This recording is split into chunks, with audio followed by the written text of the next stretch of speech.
Hi, everyone. My name is Rick Bensignor. Today is Tuesday, April 28th, and welcome to the In the Know Trader Show. Today, we're going to do a market overview. We'll take a look at what's going on in some of the key markets, and then I'm going to dedicate the entire rest of the show to trader education, which is something I planned on doing last week and just got too deeply involved in what we were doing to get to it. So today, we will do a segment on shorting the market, what that means and what's actually involved in shorting and the pros and cons to doing that. And then we'll actually do a second trader education segment on leveraged ETFs, what they are and the do's and don'ts to them, because there's a lot of people who misunderstand what they actually represent and ultimately end up losing money, not because they got their call wrong in the market, but it's because the calculations of how levered ETFs are figured out give you different results than you often think you're going to get. So we'll spend time going over those to try to help better inform you so that you don't make mistakes if you play in that arena. So let's start off first with a market overview. I'm going to switch to our trusty charts. Here's the S&P, and what this is a daily chart, and the S&P is now actually down 4 points after opening quite strongly today, and we're kind of getting closer, but we're still not there to my main zone where I think, so if you kind of reference this relative to that little March bump up, I'm sorry, early April, no, it is March, early March bump before we fell apart in March. As we get towards that zone, I think that's where I want to do a significant amount of selling. I'm still not convinced whatsoever that the market is going to keep going higher and make new highs. I also don't think we're going to make new lows. And therefore, as we come down into this zone just north of the April 1st bottom, I'd be doing my significant buying, and everything in between there is short-term trading. And you know, there's 500 S&P points in there to play with, so that's 20%, plenty room to do stuff in. But as far as major portfolio decision making, I'm thinking that, you know, up towards that early March high, that whole area, and a couple hundred points there, and then on the downside, probably something towards 2,500-ish, give or take, is going to be the zone that I want to do my significant buying, and I'll just trade everything in between when I see stuff that lines up correctly. But the red zone and the green zone is where I'm going to do the bulk of my buying and selling for months to come. Let's take a look at the gold market, which has pulled back this week. Now, this is a monthly long-term chart. And we have broken above 1,700, this green line, which was the measured target of the whole 6-year rounding bottom that broke out from about 1,375, but it measured to 1,700. We've gotten just shy of 1,800. You can see front month futures have gotten as high as 1,789 on the move, and currently they're trading at about 1,716. As long as we're above 1,662 on Friday closes, I'm still game to be long this, and I suspect that if we can take out these highs right here, which are kind of $10 either side of 1,800, once we can do that, and if we can do that, then the highs at the all-time highs will not materially represent significant resistance.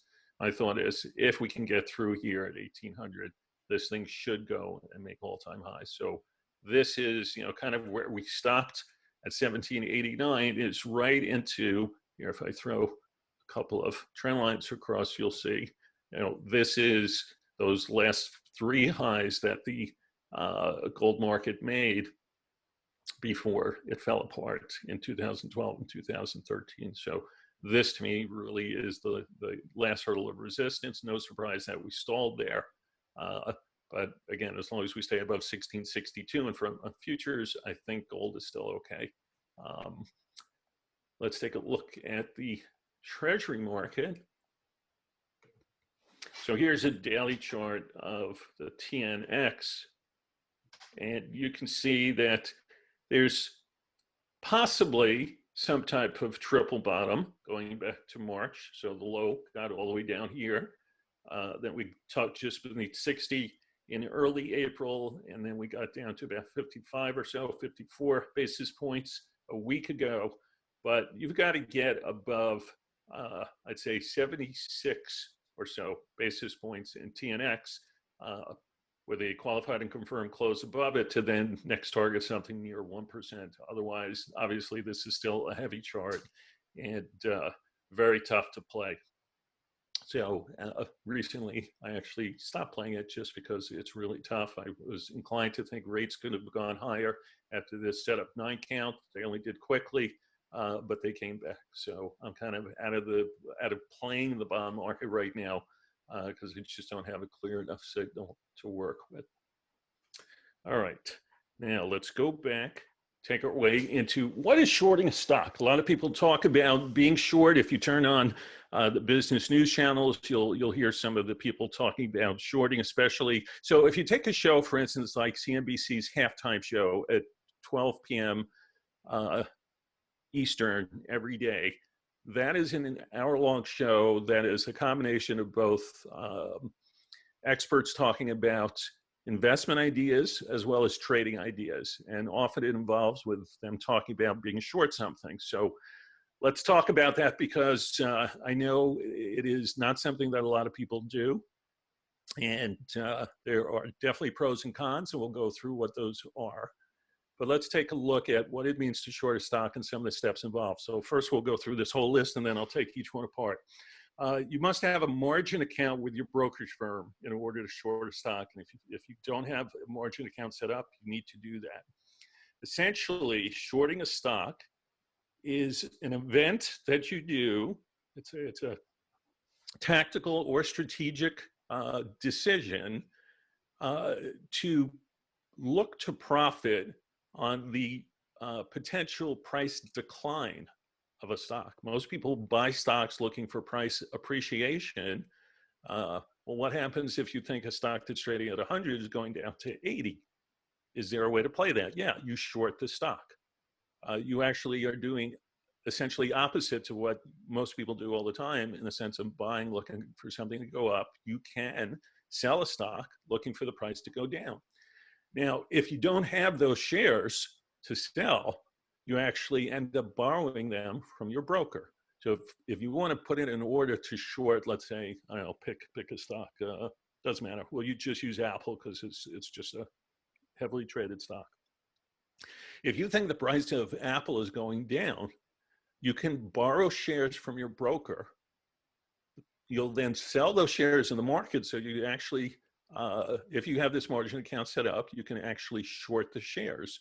So let's say Apple was trading at 180 and you thought it was going to 150, but you don't have Apple shares yourself. You can simply borrow the shares from your broker. The broker will take it from shares they have in inventory from all the people that are their clients. You'll sell those shares in the market. So you'd put in a sell order to short Apple and you'd get filled in the market. Let's assume, you sell them at a market price or a limit price that you get filled at with the intent of hopefully buying them back lower in the future. But you certainly might end paying higher. So there's just like if you buy a stock, you have the risk that the stock goes down. If you short a stock, you have the risk that your timing of your short is incorrect and that the price goes higher. And that ultimately you'll have to pay more for the stock than you actually sold them for. Now, I'll talk a little more in depth on that, but let's keep going down the list. There's a cost to borrow the shares. So it's not free to do this. So let's take commission out of the equation because these days you shouldn't be paying commission anyway. If you're paying commission, you're probably making a mistake. There are virtually every broker out there now is commission free. But there is a cost to borrow the shares.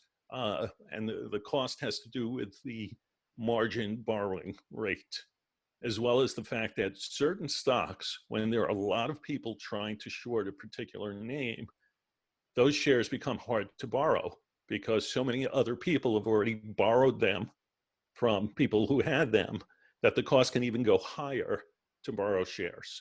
So in a commonly traded name, it's generally fairly easy to do. If you try to short a name that's not heavily traded, it may cost you more than simply the margin rate. There could be an added interest rate to it because those shares are hard for the broker to get their hands on. You can short sell for a profit, meaning, again, if you sell something at 180 and you buy it back at 150, you made $30, no different than if you paid 150 and sold it at 180. You still made $30. Sorry about that. There's also short selling for a loss. When does that happen? It happens when you have to pay higher than you shorted the shares in order to get out. So if you sell a stock, let's say we'll use Apple again, at 180, and you end up paying 200 to get out because, let's say, your trade's not working, and you come to a decision at which point, gee, it's not likely going to come down, then if you pay $200 for something you sold at 180, you lose the $20, plus the cost of what it took to get into the short. And you can use short selling as a hedge. So let me just now, and of course, a hedge means to take risk off of either other pieces of your portfolio or other holdings within that same or similar type of name. So let me just go back to the top and quickly go through this. So you've got to have a margin account. If you haven't signed the paperwork to get a margin account, you cannot do this. As I said, you borrow shares from your broker, so they're the ones who are actually taking them from another client or inventory they have and assigning them to you. You sell those shares in the market. You hopefully buy them back lower. So if your timing is good and you sell, stock at 180 and you buy it back at 150, you make yourself $30. If you pay, if you short about 180 and you pay 200 or 210 or 250 or whatever, you've lost money.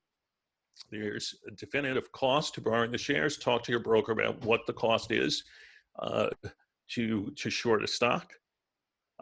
Obviously, the intent is to short for a profit. Nobody wants to short for a loss, but it certainly happens. And you can hedge. So let's say you are, here's an example, one just case that you can think of. Let's say you're long Home Depot in your own account, and it's not a retirement account, and let's say you're making good money on it, and you think it might be up against resistance and not really go much higher, but if you sell it, you're going to incur a tax liability. So you might not want to sell it because you think a year from now it may be well higher, but right now it could easily pull back, let's just say 20%. That's what you're thinking. So you're looking for the stock to decline, but if you sell it to protect yourself, you incur a tax liability on the profits. So instead of selling Home Depot, you sell a very similar company like Lowe's. They're going to trade generally very similarly. So if Home Depot goes up significantly, probably real good chance that Lowe's would go up significantly too. They're not going to be dollar for dollar or exact percent by percent, but generally these two kind of kings of the home building or refurbishing industry are going to move similarly. So you might short Lowe's. If they both go down, you cover your Lowe's for a profit. You've lost some money or given back some money in Home Depot, which is what you anticipated, but you made money by being short a similar type name to offset the loss or to mostly offset the loss. So that could be short selling as a hedge. You can also do this in, let's say, indices against each other. Maybe you think that the NASDAQ is going to outperform the Dow. I'm just picking these. So none of these are investment advice. They're simply educational examples. Let's say you think the NASDAQ is going to outperform the Dow. You buy, let's say, the QQQ, and you short diamonds against it. You're kind of taking the market direction This is a pair trade. You're taking the market direction out of the equation. You're simply saying that the NASDAQ is going to do better than the Dow. And regardless of which direction the market goes, as long as the NASDAQ performs better, which could mean loses less than the Dow, if the markets get hit, you'll make money. So short selling can be as a hedge. So I often put on pair trades within sectors. I might think that let's say consumer discretionary is going to do worse than consumer staples during this, let's say, the March decline. So I'll buy staples, XLP. I'll short discretionary, XLY, against it. I've got a hedge on, and I've taken the market direction kind of out of the picture and basically just saying, regardless which way the market goes, I think staples will do better than consumer discretionary names over a certain amount of time. So that's the trade I'll put on. So that's the advantage of, using a hedging, shorting for a hedge, because it gives you the possibility to create pair trades. So here's some pros and cons to shorting. Pros, we'll start with them. You certainly have the possibility of high profits, right? So if you can properly time a market decline, a stock decline, an ETF decline, you can make money being short something. Secondly, little initial capital required, all right? Because you're often trading on margin, so you don't have to necessarily have as much as your account as the value of what you're shorting. Now, there are margin calls potential here. So you have to understand that shorting something, just like buying something, could involve you potentially needing to put more money in your account if the trade is going against you. Leveraged investments are possible. So there are, and we'll talk about this as the second part of the show, there are ETFs that are leveraged that let you take on 2 times or 3 times the value of the short. So if you time this correct, and let's say you buy a leveraged ETF that's going to take advantage of 2 or 3 times a down move, you have the potential of cleaning up. If you bought one of these inverse ETFs in March, you could have very well done fantastically well on the decline. But since, we've had somewhat of a V-shaped bottom since then, you would have gotten killed if you were still holding it on the way back up. And the other pro is, again, the hedge against other holdings. Those are the pros. Let's take a look at the cons. You have potentially unlimited losses. Why? Because if you short a stock at 100, the price can keep going up. There is no limit to what you can lose, what you can lose, because as long as price keeps going up, you continually lose money if you continue to hold the short. If you buy a stock at 100, theoretically, the most you can lose is $100 a share. But if you short a stock at 100, this thing could trade to 300, 400, 500. You can lose way more than the $100 of where you short. So you have potentially unlimited losses. You need a margin account, and not everybody wants to have a margin account or does have a margin account. So that's a con, but easily taken care of once you understand what a margin account is and the fees associated to using margin. Margin interest incurred. So when you short a stock, you will be paying margin interest on this. So there is a cost to doing this, having nothing to do with commission. And then you can experience a short squeeze. Take a look at what happened with Tesla late last year. There were a tremendous amount of shorts in Tesla. People who thought the company was going to zero or $50 a share. And you had tons of people who had borrowed shares looking for this company to more or less go out of business. And that didn't prove to be the case at all. And people who had been short at 200 and 300 and 400, all of a sudden, very quickly, were paying $700 a share to get out because the shorts were squeezed. So these are some of the cons. The other thing you need to know before we move on to leverage ETFs is that the short seller is responsible to make dividend payments on the shorted stock. So if there's a dividend payment that's declared and paid by the company, if you're short Apple, when Apple's paying a dividend, you have to pay that dividend to the person, and this is all done through back office paperwork at your brokerage firm, but you will be charged for that dividend because the person who they took the stock from in order for you to short it in the first place is now missing the dividend they rightly deserve. So if you short a stock, make sure you know when dividends are expected to be paid on that stock, because if you're still short at that time, you will be responsible to pay that, as well as if any other corporate action events occur. So if a company splits 2-for-1, 3-for-1, or whatever it is, or does a reverse stock split like XOP did recently, I think they did a 4-to-1 reverse stock split. If you're short, you're responsible. Spin-offs, bonus shares, any corporate action that affects the shares outstanding or new shares developed and a spin-off, you are responsible for if you're short. So understand that. Understand what it is. Read up on shorting. There's plenty of stuff online. Talk to your broker. Make sure you understand the pros and cons of what it means to short. Next, let's move on to leveraged ETFs, because I know some of you guys play this, and there are pros and cons to this game too. And it's really important that you understand it, because most people do not understand the mathematics behind leveraged ETFs and don't understand why they lose money, even though they got the direction correct. So what's a leveraged ETF? Usually these fall in the category of promising 2 to 3 times the return of the underlying index. In the S&P, in the NASDAQ, in some of the energy-related ETFs, in all the sector, macro sector-related ETFs.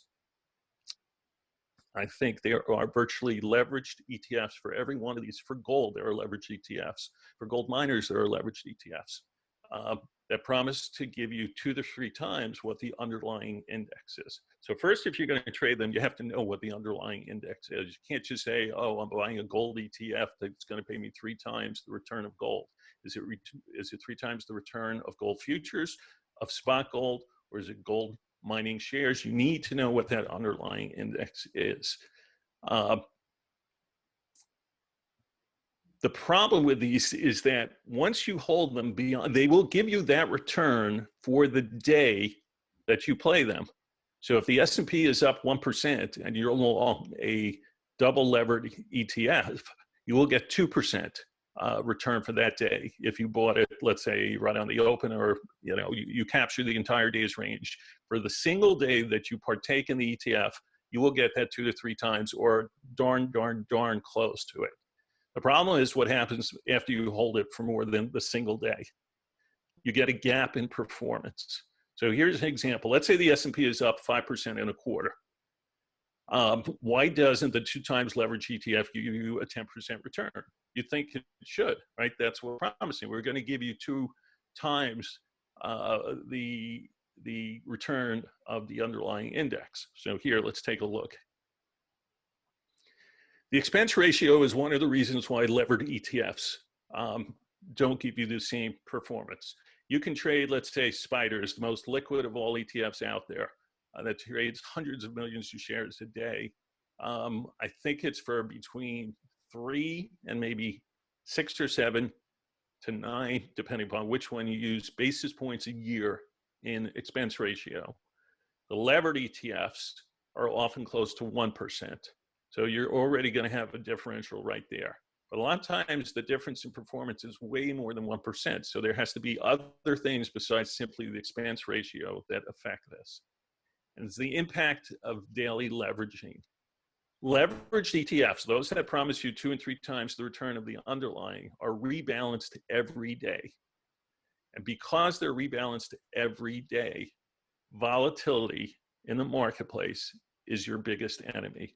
The big volatile swings we have to be taken into account on a daily basis when they recalculate the price of the ETF. When the market is very calm and doesn't have much volatility, as much of the time of, let's say, 2019 was, we're certainly having a lot more volatility this year. You don't have such a disparity. There's still a disparity between what the ETFs theoretically promise you and what you get. But when you have a year like we're having now, where there's huge volatility in the market, it's hugely compounded.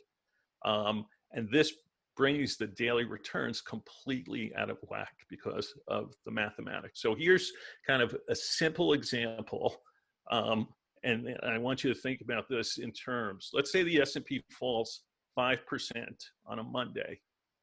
The SSO ETF, which is the 2 times long the S&P ETF, should move down 10%, right? If the S&P falls 5% and you're long a double long ETF, then you should, then the SSO, that double long ETF, should move down 10%. And it will on that day. Now let's see, the S&P rallies 5% on Tuesday. Over the 2 days, so if you do the math of losing 5% and gaining 5% back, you know you're not back to the original starting point, right? If let's say if the S&P was trading at 100 and it lost 5% on Monday, it's down to 95%. If it gains 5% on Tuesday, it's not back to 100%. It's at 99.75, right? Because a 5% gain after a 5% loss doesn't get you back to even. So over the 2 days, you've lost 1/4%. The double long S&P ETF, the SSO, you'd think should then be down twice what the S&P is down, which would be then you'd have a loss of 0.5%. But when you do the math on, because it's leveraged, the 2 times long S&P is actually down by 1%, 4 times the loss that the actual underlying index got. That's because every single day this gets rebalanced on a percentage basis. And that's where these ETFs become very tricky and why you often don't come close to getting the return you thought. In fact, it's very possible that you lose money even when you thought you had and you got the call right in the direction. It's the path that it travels between the start date and the end date that you have the investment on, not the percentage return in between those days. So if the S&P went from 100 to 105, if you were long the S&P for a month, you made that 5%. But if the levered ETF went from its price to where it was a month later, and you think you get the 5%, many times you don't, because of it went up 10%, then it fell 20%, then went up 3, fell 6, went up 16, etc. And that's what kills you. So as we finish up today's show, let's take a look at the pros and the cons, starting with the cons, because there's far more cons than there are pros. The cons are to increase or decrease exposure. The fund has to use derivatives. They use futures, swaps, options. All these things increase the cost to a fund, which takes away from its net asset value. And it also adds counterparty risk and liquidity risk because the fund has to buy and sell into these things. In a range-bound market, your capital erodes. And in volatile markets, it even erodes even more. So that's not a good thing. They're not suited for long-term investing because they're essentially similar to options, being long options. There's a price erosion that takes place even when the market doesn't move because the company that put these out has to have at hand the cost of leveraging. And I'd say generally stay away from these things in general unless you completely understand all these risks. There are a couple of pros though. You can short without using margin. So you don't have the cost. You trade commission free here. So a levered ETF, you can play the opposite side to the way you think a market's going to go with no margin. And these are high potential reward, but high risk things. So if you can properly time a fast moving trend and you get this right, you can make a good amount of money with the levered ETFs. But if you're wrong, it ain't going to work out right. I hope this helped. That's it for this week. I'm Rick Bensignor, and this is In the Know Trader. Hey guys, Grayson Rose here with StockCharts.com. Thank you so much for watching. I hope you enjoyed this video. Remember, if you did, give us a like down below, leave us a comment. We'd love to hear from you. And most importantly, don't forget to subscribe to our YouTube channel for daily content from an incredible collection of technical analysts and financial minds. We'll see you back here very soon. Happy charting, my friends.